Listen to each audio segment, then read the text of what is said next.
사도행전 3장 1절부터 10절까지 말씀을 우리 한 절씩 교독해서 같이 읽고 16절 말씀 한 절 더 같이 읽도록 하겠습니다. 제9시 기도 시간에 베드로와 요한이 성전에 올라갈새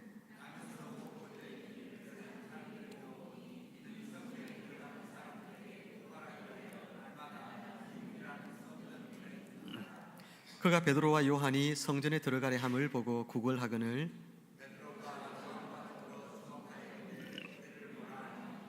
그가 그들에게 무엇을 얻을까 하여 바라보거늘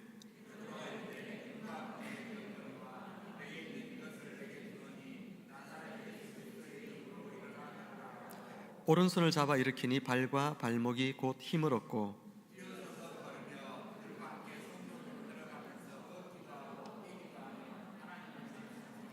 모든 백성이 그 걷는 것과 하나님을 찬송함을 보고 그가 본래 성전 미문에 앉아 구걸하던 사람인 줄 알고 그에게 일어난 일로 인하여 심히 놀랍게 여기며 놀라니라. 16절입니다. 같이 시작. 그 이름을 믿음으로 그 이름이 너희가 보고 아는 이 사람을 성하게 하였나니 예수로 말미암아 난 믿음이 너희 모든 사람 앞에서 이같이 완전히 낫게 하였느니라. 아멘. 한번 따라할까요? 완전히 낫게 하였느니라. 여러분, 지난주에 우리는 모든 지상교회가 추구하고 있는 그런 교회의 원형, 예루살렘 교회가 왜 아름다운 교회인지 우리가 세 가지 말씀을 나눴는데 기억이 나시는지 모르겠습니다. 첫째로 예루살렘 교회는 사도들의 말씀의 터 위에 세워진 그런 교회였고, 두 번째는 서로 교제하는 교회였습니다. 세 번째는 예배가 예배되게 하는 그런 교회였다고 말씀을 드렸는데, 오늘 한 가지를 더 추가하면 성령의 능력이 살아서 역사하는 교회, 바로 그 교회가 예루살렘 교회였습니다. 사도행전 2장 43절 말씀을 여러분 보시면 사도들로 말미암아 기사와 표적이 많이 나타나니 그렇게 성경은 말씀하고 있습니다. 그 특별한 이적들 가운데서 오늘 한 가지 이적이 오늘 본문에 기록되어 있는 안전병이 거지를 치유한 바로 이 사건입니다.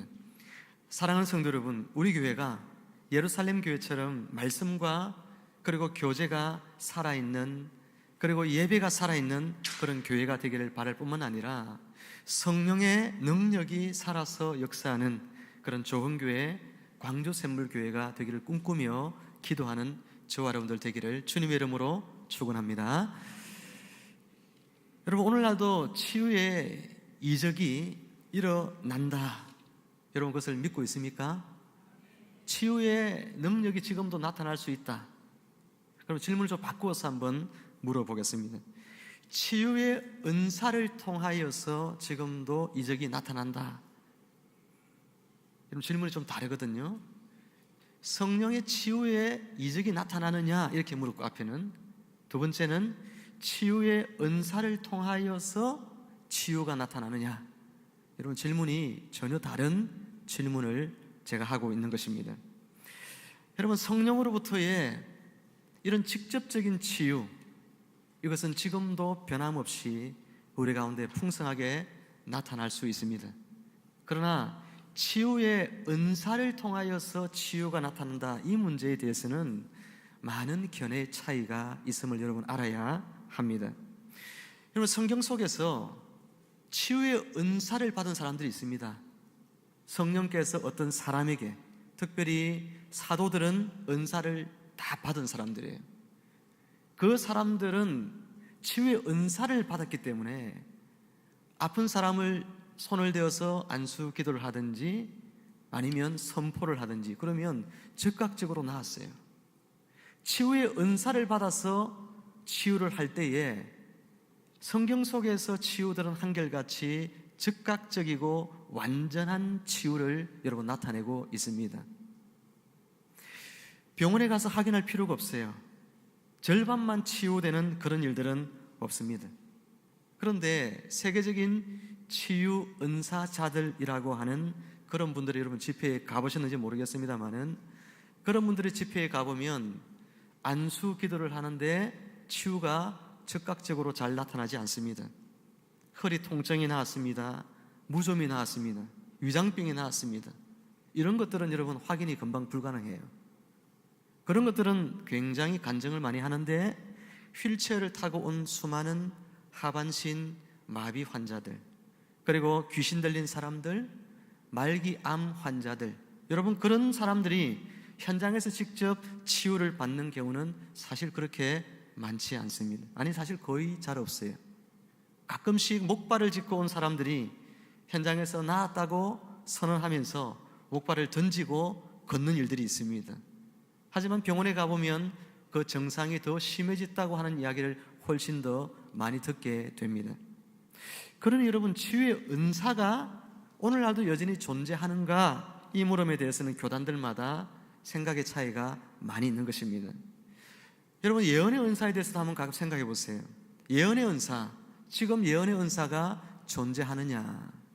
여러분, 예언의 은사는 하나님의 계시를 우리에게 직접적으로 전하여 주는 것이기 때문에 성경과 동일한 권위를 가지고 있어요. 사도들이 살던 시대 때, 고린도 교회의 시대 때는 예언의 은사가 존재했어요. 무슨 이야기냐면, 그 은사를 가지고 있는 사람들에게 성령께서 하나님의 계시를 그의 입을 통하여 전해줍니다. 그래서 그 말씀이 곧 하나님의 말씀과 동일한 거예요. 그것들이 성경으로 기록되어 집니다. 우리는 지금 하나님의 완전한 계시로서의 성경을 가지고 있기 때문에 지금 계시로서의 예언이라고 하는 것을 우리는 믿지 않습니다. 더 이상 하나님이 성경 외에 하나님의 계시를 우리에게 전해주지 않습니다. 그러나 부분적으로 예언의 은사가 남아있다고 이야기할 때는 권면과 위로로서의 예언의 은사의 기능이 있어요. 그것은 남아있습니다. 그러나 권면과 위로를 통한 이 예언의 은사조차도 그 근거를 말씀에 두고 있어야 하는 거예요. 특별히 설교 강단을 통해서 지금 선포되어지는 이 말씀을 통해서 하나님은 지금 우리에게 뭘 주시고 있냐면 예언의 은사를 사용하고 있는 거예요. 지금 예언을 하고 계신 거예요. 지금. 이렇게 여러분, 은사에 대해서 어떤 은사는 이미 사라진 은사가 있고, 어떤 은사는 예언의 은사처럼 부분적으로 남아있는 은사가 있고, 또 어떤 은사들은 지금도 왕성하게 우리 가운데 주어지고 역사하는 그런 은사들이 여러분 있는 것입니다. 그러니 은사에 대해서도 이렇게 말이면 안 돼. 특별히 치유의 은사에 대해서는 사람들이 말이 굉장히 많은 것입니다. 여러분도 알다시피 저는 치유의 은사를 받았다고 하는 분들을 굉장히 많이 만났습니다. 제가 여러 번 간증했듯이 저는 키가 10cm가 줄었어요. 그죠? 청년 때에 비해서 10cm가 줄었는데 이유로 알 수 없는 그런 원인에 의해서 이 척추의 뼈들이, 저는 뼈들과 뼈 사이에 보통 뭐가 있습니까? 디스크가 있잖아요. 디스크가 없어요. 척추 마디 한 3-4마디 정도만 지금 디스크가 남아있고, 나머지는 전부 다 디스크가 저는 하나도 없습니다. 뼈끼리 부딪혀서 이렇게 붙어버렸어요. 여러분, 디스크가 없는 그 고통을 여러분 잘 모르시죠? 굉장히 고통스럽습니다. 이것이 사라져갈 때, 뼈끼리 부딪혀갈 때, 그 고통은 이루 말할 수 없는 고통이에요. 제가 수많은 병원에 다니면서 많은 의사들에게 물어봤지만 병명도 모르고, 그리고 치유할 길도 없고, 어떻게 치료하는지도 모르고 제가 아플 때 그랬었어요. 제가 누구를 찾았겠습니까? 치유의 은사를 받았다고 하는 분들, 그런 분들 많이 찾아다녔어요. 그리고 어떤 능력을 받았다는 분에게는 1년 반 동안 매주일마다 제가 가서 그분에게 특별 안수 기도를 받았습니다. 그런데 하나도 낫지를 않았어요. 여러분, 치유의 은사가 지금도 존재하느냐? 우리가 확정적으로 치유의 은사가 존재한다라고 말하기에는 너무나도 그런 확정적인 증거가 부족하다는 것을 우리는 삶을 통해서 그런 분들의 집회를 참여하면서 우리는 발견하게 되는 거예요. 치유의 은사가 있느냐 없느냐, 굉장히 어려운 문제입니다. 많은 분들이 생각이 달라요. 그래서 이 부분에 대해서 제가 더 깊이 이 시간을 통해서 논쟁하고 싶은 마음은 없어요. 그렇지만 한 가지 분명하게 이야기하고 싶은 것이 있어요. 어떤 교단의 사람이든 어떤 목사님들이든 공통적으로 동의하는 한 가지 치유에 대한 사실이 있는데, 그것은 성령 하나님을 통하여 이루어지는 직접적인 치유와 이적의 사역은 지금도 여전히 일어난다는 것입니다. 여러분, 이 사실을 여러분 믿으시기를 축원합니다. 성령 하나님을 통하여 직접적으로 이루어지는 치유와 이적 사역이 있습니다. 제가 그 증거인 것은 여러분 잘 알고 계시죠. 2001년도에 부산대병원에서 저는 벙어리 선고 받아가지고 말할 수 없는, 말을 이제 못한다고 선고를 받은 사람이지만, 그러나 성령의 직접적인 치유로 말미암아서 제가 지금 말을 하고 있는 것입니다. 의사가 증명하고 의료 기록이 증명하고 있는 산 증인이 바로 여기에 있습니다. 성령 하나님의 치유의 능력과 이적의 역사는 지금도 불가능한 것을 때로는 가능케 하시는 그런 일들을 이루고 있다는 사실을 여러분이 지금 보고 있는 거예요. 우리 아들 현민이가 작년에 군대 신금 그 통지서가 이렇게 나왔더라고요, 작년에. 그래서 이제 연기를 해서 물론 이제 인도에 공부를 하니까 인도에 가 있는데, 근데 아들이 이제 병원에 가본 모양이에요. 청력 검사를 위해서. 여러분 알다시피 우리 아들이 오른쪽 진주종성 중이염 때문에 오른쪽 귀 안에 있는 소리 듣는 기관을 다 긁어냈지 않습니까? 사실은 듣는 것이 불가능합니다. 들을 수 없어요. 다 긁어냈기 때문에. 굉장히 우리 아들은 그 정도가 심해서 뇌벽을 뚫고 들어갈 만큼 그 진주종성 중이염이 굉장히 심하게 걸려 있었습니다. 다 긁어낸. 근데 제가 이제 신금이 이제 나왔으니까 혹시 검사를 하면 제 마음속에 그런 마음이 있는 거예요. 아, 혹시 면제를 받지 않을까, 그런 마음이 제 마음속에 조금 남아있던 거예요. 근데 아들이 이제 병원에 가서 청력 검사를 하는데, 이쪽에 소리가 나면 손을 이쪽에 들잖아요, 그죠? 이쪽에 소리가 나면 이쪽에 드는데, 이쪽에 소리가 나는데 이쪽에 손을 들고, 이쪽에 소리가 나는데 손을 다 드는 거예요. 이 아들이 자기가 다 들었다는 거예요. 전부 다. 안 들려야 정상인데 하나님께서 의학적으로도 이 아들의 귀가 회복되었다는 것을 알려주신 거예요. 그전에는 병원에 가서 검사는 안 했거든요.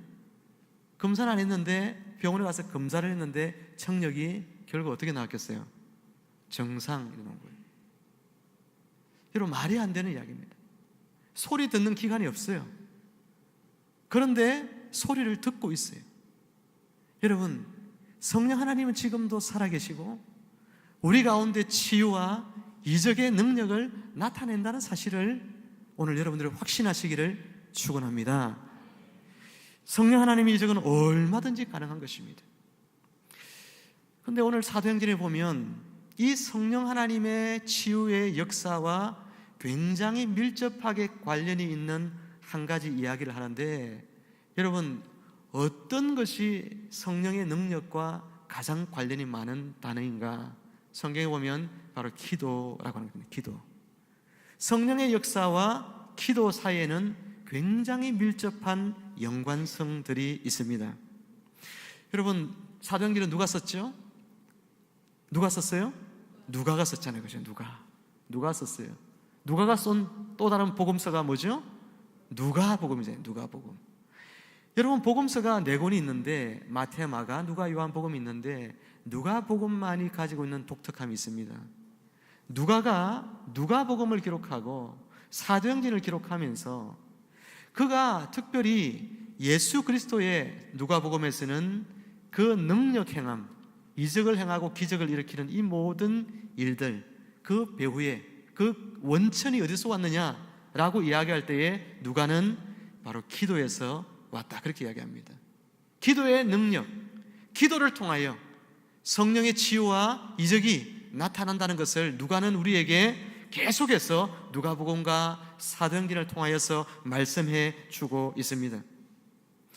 오순절 성령 강림과 그리고 그 위에 나타난 성령의 역사들은 마가의 다락방에 모여있던 120명의 이 사람들이 합심하여 오로지 기도하고 있는 가운데 이루어졌다고 이야기하고 있습니다. 기도와 성령의 임재 간의 연관성을 우리에게 적어도 말씀하고 있는 거죠. 오늘 안전뱅이가 치유받는 이 놀라운 사건, 이 기적의 이면에 기도와의 연관성이 굉장히 밀접하다고 오늘 본문은 3장 1절이 그렇게 밝히고 있습니다. 3장 1절 말씀 읽어봅니다. 같이 한번 읽어볼까요? 시작. 제9시 기도 시간에 베드로와 요한이 성전에 올라갈새. 아멘. 베드로와 요한이 성전에 기도하러 올라갔습니다. 그들이 기도하러 간 것은 오늘만 간 것이 아니고 그들에게 오래된 습관입니다. 여러분, 구약의 다니엘은 저 먼 곳 바벨론에 환관으로 끌려가고 나서도 그곳에서 창문을 열고 예루살렘 성전을 향해서 하루에 3번씩 기도하는 습관이 있었다, 그렇게 말씀하고 있죠. 유대인들은 하루에 3번씩 기도하는 습관이 있었습니다. 오전 9시, 정오, 그리고 오후 3시. 유대인식으로 하면 3시, 6시, 9시 그렇게 이야기하죠.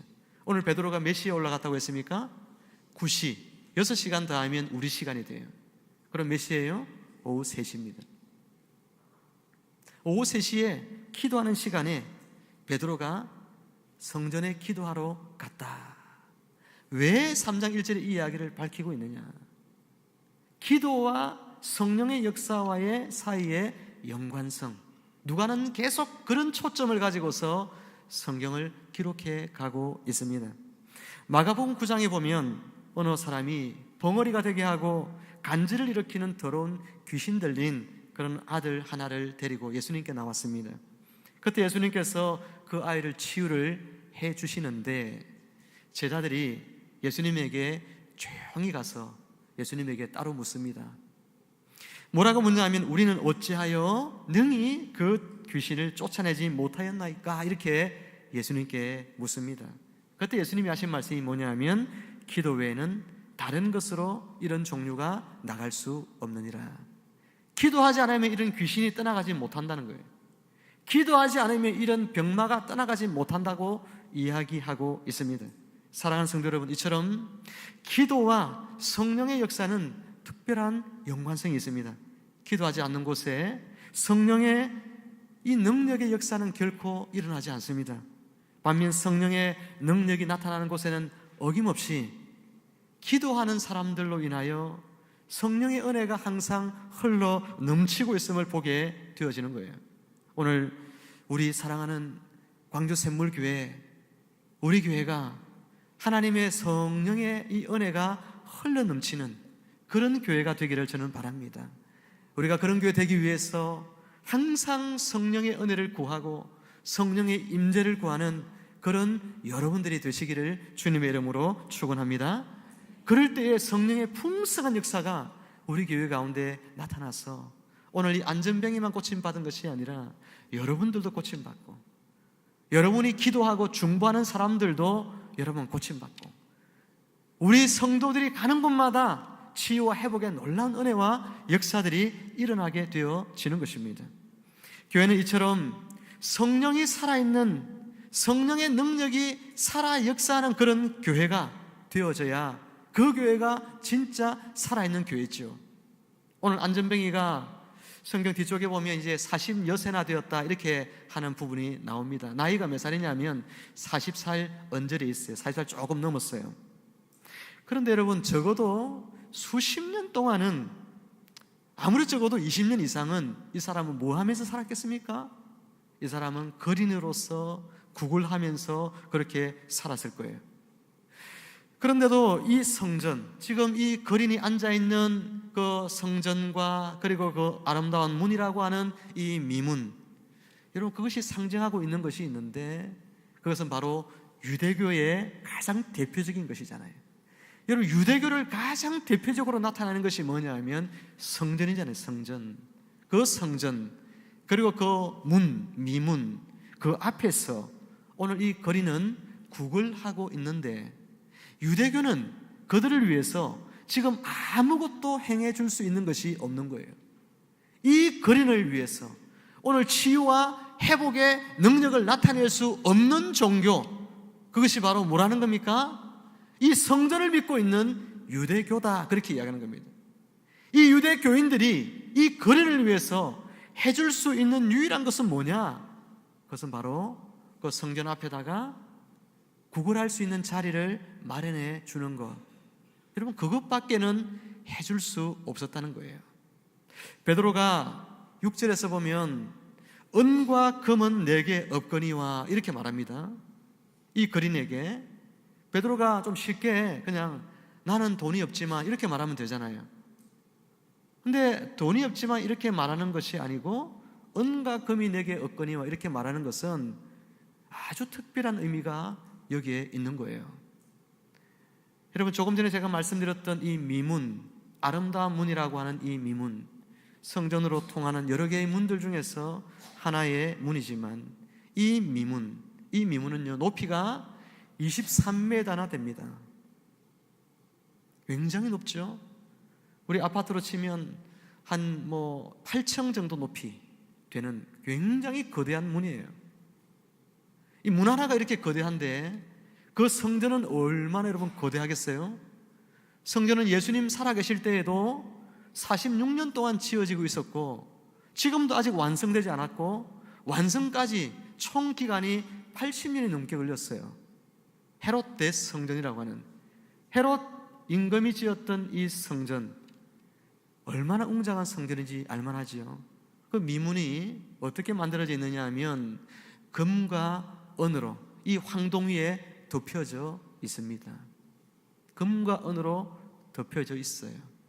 그래서 사람들이 그 문을 뭐라고 불렀냐면은 황금문이라 이렇게 불렀습니다. 황금문.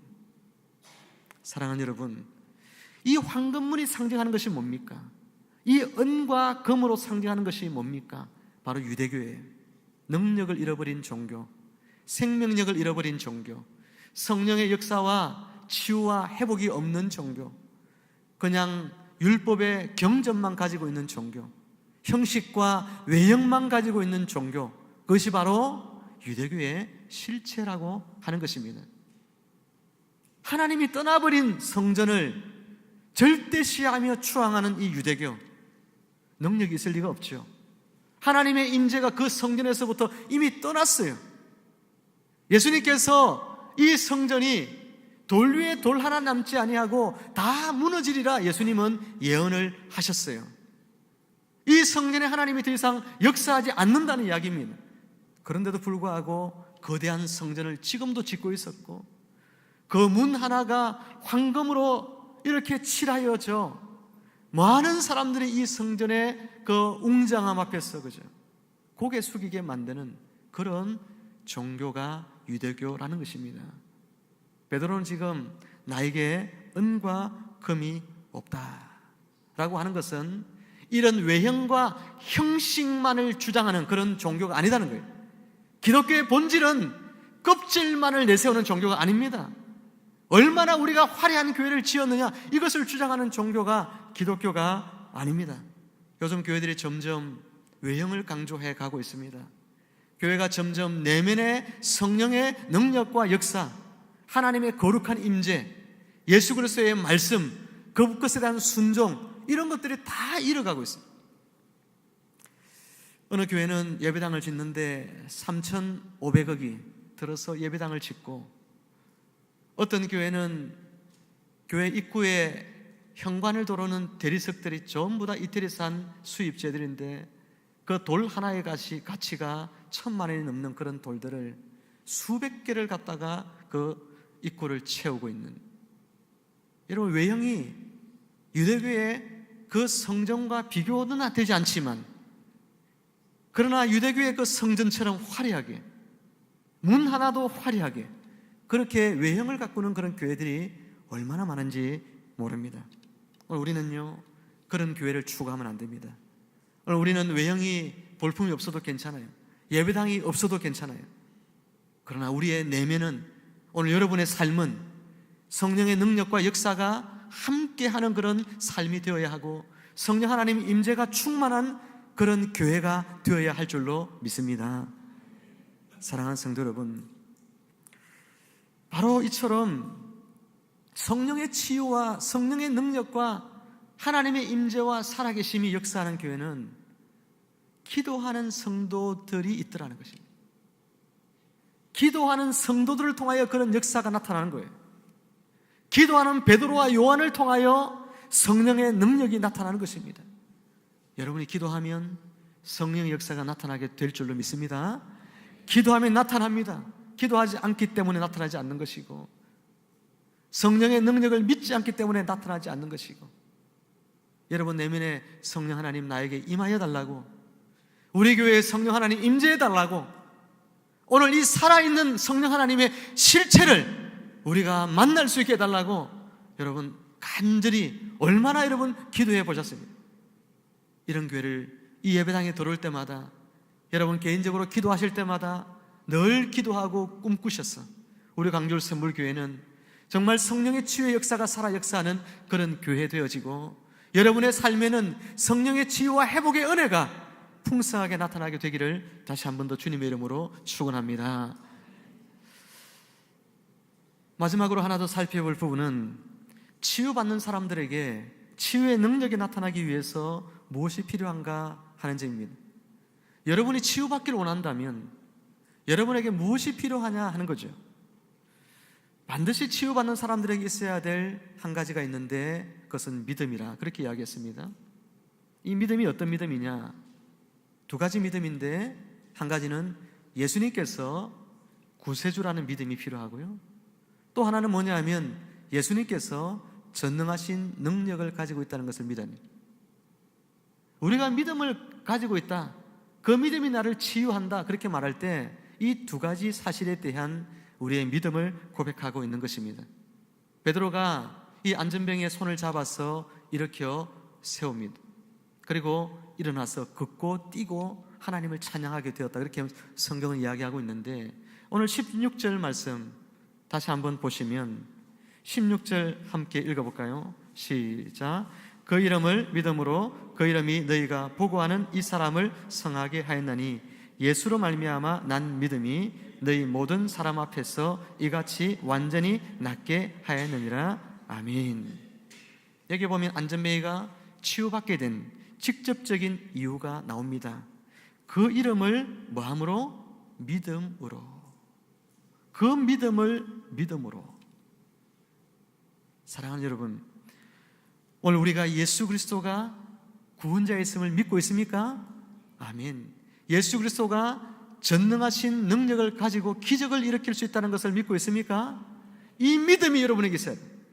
마태복음 8장 5절에 보면 가버나움에 한 백부장의 하인이 중풍병 걸려서 위중하게 되어졌을 때에 백부장이 사람들을 통해서 이 예수님을 초청해 자기 하인을 좀 낫게 해달라고 그렇게 간청하는 장면이 나오는데, 예수님께서 이제 백부장 집으로 가까이 오니까 이 백부장이 사람을 보내가지고 뭐라고 이야기하냐면, 우리 집에 들어오는 것을 저는 주님이 오시니까 너무 부끄러워서 감당할 수가 없습니다 라고 하면서, 주님 오지 않으셔도 말씀만 하시면 내 하인이 나을 줄로 믿습니다, 이렇게 고백합니다. 이렇게 고백하니까 예수님께서 놀라운 이야기를 합니다. 너무나 놀라면서, 내가 이스라엘에 다니면서 유대인들 중에서 이와 같은 믿음을 가진 사람을 본 적이 있다 없다? 없다, 그렇게 이야기합니다. 백부장은 유대인 아니잖아요. 이방인이.